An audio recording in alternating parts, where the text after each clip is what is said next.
ये खबर लाहौर से है, जिसकी मकामी अदालत ने निजी स्कूल में तालिबा पर तशद्दुद के इल्जाम में 3 तालिबात की जमानत कबल गिरफ्तारी मंजूर कर ली।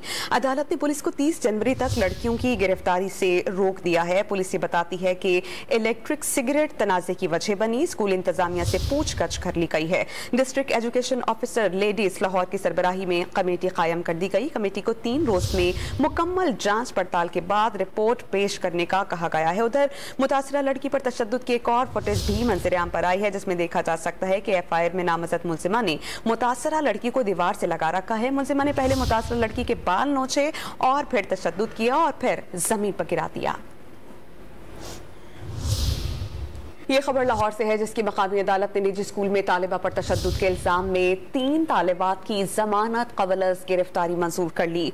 अदालत ने पुलिस को 30 जनवरी तक लड़कियों की गिरफ्तारी से रोक दिया है। पुलिस ये बताती है कि इलेक्ट्रिक सिगरेट तनाजे की वजह बनी। स्कूल इंतजामिया से पूछताछ कर ली गई है। District education officer ladies Lahore की सरबराही में कमेटी कायम कर दी गई। कमेटी को 3 रोज में मुकम्मल जांच पड़ताल के बाद रिपोर्ट पेश करने का कहा गया है। उधर मुतासरा लड़की पर तशद्दुद की एक और फुटेज भी मंजर-ए-आम पर आई है, जिसमें देखा जा सकता है कि एफआईआर में नामजद मुलजिमा ने मुतासरा लड़की को दीवार से लगा रखा है। मुलजिमा ने पहले मुतासरा लड़की के बाल नोचे और फिर तशद्दुद किया और फिर जमीन पर गिरा दिया।